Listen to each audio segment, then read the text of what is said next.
Agora é hora de falar de esporte. Suza Rodrigues está na área para trazer as emoções do futebol, principalmente. Suza agora comanda o esporte aqui no BG. Oi, Suza. Oi, Polito. E a gente já começa com um fim de semana movimentado. Tivemos aí a decisão das semifinais do Catarinense. Altos e baixos. Altos e baixos. E a gente já fala sobre essa importante decisão. Afinal, tivemos a rodada decisiva para as semifinais. E agora a gente mostra, antes do resumão da rodada do time da capital catarinense, a gente traz os placares no placar Sicredi. Começamos com Santa Catarina e Barra. O Barra foi o primeiro a garantir a vaga na semifinal. Barra 1-0 contra o Santa Catarina. Brusque também garantiu, foi aos pênaltis, viu o Concórdia errando ali uma das penalidades e também garantiu a vaga na semifinal. Por fim, o Avaí, que era já praticamente definido ali, tinha a vantagem do jogo de ida, acabou perdendo para o Camboriú também nos pênaltis, porque como ele tinha a vantagem, eles disputaram os pênaltis e o Camboriú classificado para a semifinal. Por fim, no domingo tivemos também a decisão de Chapecoense e Criciúma, permaneceram no 0-0 e como o Criciúma tinha a vantagem, como o Chapecoense tinha a vantagem, ele também garantiu. Final, temos Barra, Brusque, Camboriú e Chapecoense nas semifinais do Catarinense. Agora falando sim do time da capital, o Avaí deixou a desejar e acabou eliminado para o Camboriú, mesmo tendo a vantagem de empate. Quem acompanhou essa partida de perto e traz todos os detalhes é o Heitor Machado. Oi, Susan, tudo bem? Uma ótima tarde para você, aos amigos que nos acompanham no Balanço Geral. Festa do Camboriú, aqui no estádio da Ressacada. O Avaí havia vencido o primeiro jogo, tinha a vantagem do empate, mas o Camboriú venceu o jogo 1-0 aqui no estádio da Ressacada, levou para os pênaltis e nas penalidades levou a melhor pelo placar de 4-3. Jean Lucas e Felipe Avenatti erraram as penalidades por parte do Avaí. O Camboriú, classificado para a semifinal, vai enfrentar agora o Barra. E a gente segue, claro, acompanhando todos os detalhes da preparação do Avaí e também dessa sequência de campeonato estadual. Um abraço para você. Obrigada, Heitor. Cenário difícil para o Avaí. Cláudio Caticarte já está aqui com a gente. Cláudio, o que faltou? O Avaí tinha a vantagem de empate, mesmo assim acabou perdendo, então, e o Camboriú classificado. O que a gente pode destacar dessa partida que foi decepcionante para os torcedores, né? Boa tarde. Perfeito. Boa tarde, Susan. Seja bem-vinda. Boa tarde a todos que nos acompanham no Balanço Geral. Frustração é a palavra. Você tem muita razão, né? O torcedor saiu decepcionado do estádio. E decepcionado da seguinte forma: o contexto para esse confronto era de um Avaí com uma equipe melhor do que a equipe do Camboriú, com uma folha de pagamento maior do que a equipe do Camboriú, o Avaí que desperdiçou a chance de matar o confronto no primeiro jogo e veio com a vantagem do empate. E o time não produziu. No Balanço Geral da última sexta-feira, a gente falava que o Avaí tinha que vir para esse jogo na presença do seu torcedor se impondo. Era a melhor equipe e não precisava jogar com o regulamento e tentar administrar a vantagem. E o que a gente viu foi a falta de um Avaí que a gente estava vendo e acostumado até agora, de uma equipe limitada, é verdade, mas com um treinador que trouxe um trabalho, né, coletivo, de uma equipe que se entregava dentro de campo, com muita disposição e que também trazia bom desempenho ofensivo. Tanto é que teve muitas oportunidades no primeiro jogo. No jogo de ontem foram pouquíssimas oportunidades. E a bem da verdade foi o gol bem anulado, né, do Luiz Henrique, e o próprio Luiz Henrique teve uma outra oportunidade com o pé direito, no pé dominante, acabou perdendo a chance. O Avaí finalizou apenas 8 vezes. Teve apenas 53% de posse de bola contra uma equipe mais inferiorizada. Por mais que o processo dentro de campo tenha que continuar, não pode ser abalado de forma alguma em relação a uma eliminação, mas o contexto dessa eliminação não pode ter uma agenda positiva. Foi sim um vexame, porque o Avaí tinha um time melhor para esse contexto do que a equipe do Camboriú e foi com essa vantagem. E Susan, faz parte do processo de amadurecimento de um elenco jovem. Você tem que sentir essa eliminação. É fato, se fosse contra a Chapecoense ou contra a equipe do Criciúma, é lógico, com folhas maiores, o Criciúma com 2 milhões, a equipe da Chapecoense 9 milhões, mas não foi o caso em relação à equipe do Camboriú. Falhou o Cauã de Almeida, inclusive, na escolha da escalação.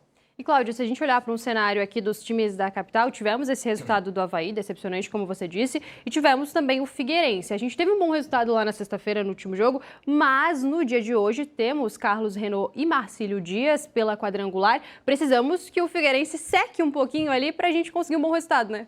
O torcedor do Figueirense está com o secador ligado. O jogo hoje é em Itajaí, no Gigantão das Avenidas, entre Marcílio Dias e Carlos Renault. o torcedor do Figueirense está torcendo por um empate que ficariam 3 equipes com 4 pontos nesse quadrangular da morte. Lembrando, caem 3 de 4. Ficariam com 4 pontos, Figueirense, Marcílio Dias e Carlos Renault. E aí o Figueirense tem a sequência de 2 jogos contra o Marcílio. A gente já tratou no Clube da Bola, o Figueirense não fez um bom jogo, venceu, não convenceu, mas importante a vitória, viu, Souza? Agora vamos dar uma olhadinha nas semifinais, né? Nós tivemos os resultados do Campeonato Catarinense, como a gente adiantou. Cláudio, a gente avalia aqui esse cenário. Temos bons jogos e algumas surpresas, né? Barra e Camboriú é a grande surpresa da semifinal do Catarinense. Gestão é a palavra, né, dessas duas equipes jovens e que têm gestões europeias, né? Porque o Barra tem o forte trabalho de bastidores do alemão Hoffenheim e por parte da equipe do Camboriú, a equipe portuguesa do Portimonense. Gestão, né, e sem pressão de torcida nessas duas equipes, surpresas positivas, o bom trabalho do Eduardo Souza no Barra e o bom trabalho do Laércio Aquino, que foi, vamos dizer, contra o Avaí, um trabalho tático perfeito, né? Sustentou um primeiro tempo e o segundo tempo venceu. Já o embate entre Brusque e Chapecoense é mais forte, né? A Chapecoense é atual vice-campeão do estado. O Brusque, em 2 anos, né, anteriores ao ano passado, chegou à final do Campeonato Catarinense com o Criciúma, mas, claro, a Chapecoense tem aí, vamos dizer assim, não é só favorita para o confronto, mas é favorita, inclusive, a receber essa bonita taça aqui de campeão catarinense. Mas lá vem a surpresa e quem sabe, hein? Imagina um Barra ou um Camboriú campeões estaduais, viu, Susan? É importante destacar que não temos ainda as datas definidas, isso tudo vai depender do calendário de carnaval. Estamos aguardando esse resultado, inclusive, para hoje, essa decisão para hoje, seguimos acompanhando. E, Cláudio, por hoje é isso, muito obrigada. Exatamente, a gente está aguardando a federação marcar essas datas e muito obrigado, Susan. E uma boa semana a todos e confira sempre com a gente a nossa coluna no Jornal ND e também no portal ND+. Forte abraço. Tchau, tchau.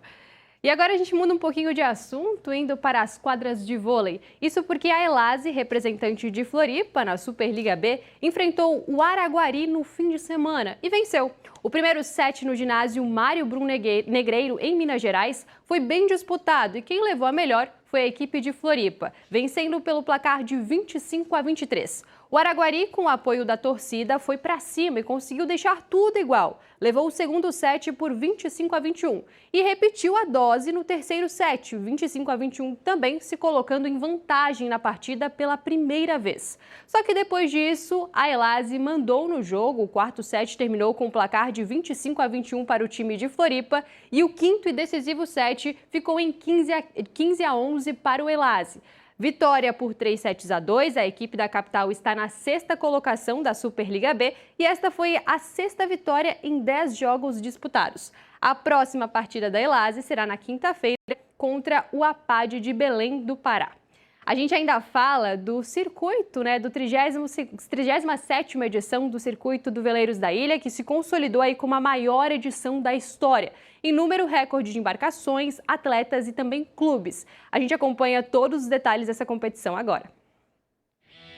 O Vento Sul foi um aliado e também um grande desafio. Durante os 4 dias da 37ª edição do Circuito Oceânico Veleiros da Ilha, participantes de diferentes regiões do país tiveram que apresentar alto nível técnico. Para o público que acompanhou as regatas, as disputas na raia arrancaram suspiros. No fim da competição, foram anunciados os vencedores das 5 categorias. 3 deles do Rio Grande do Sul e 2 de Santa Catarina. Na modalidade Super Series 30, o veleiro Zeus Team, comandado por Inácio Vandresen, do Veleiros da Ilha, levou a melhor. E na RGS Cruzeiro Geral, o veleiro Bruxo, do comandante Luiz Carlos, também do Veleiros da Ilha, foi o grande campeão. Esses foram os representantes catarinenses. E esses são os destaques do esporte de hoje, rodada movimentada do fim de semana, os outros esportes também sendo valorizados, os veleiros, também a equipe de vôlei. Com certeza a gente continua trazendo novidades ao longo da semana, Polito. Legal. Tem mensagem aqui, ó, do Manuel Susan. Sou havaiano, mas é uma vergonha o cobrador de pênalti chutar a bola nas mãos do goleiro, o pessoal indignado. A gente teve aí uma decepção, né, por parte do Avaí. Realmente os torcedores ficaram decepcionados, ficaram chateados, eles esperavam essa classificação. Tivemos uma grande surpresa do Camboriú, não podemos desmerecer esse time, né, que se classificou para a semifinal. E agora a gente torce aí para o Avaí nas próximas competições e para o Camboriú também nas próximas partidas e trazendo todos os detalhes, claro, aqui no esporte. Faz parte do show. Até amanhã. Até amanhã. Até amanhã.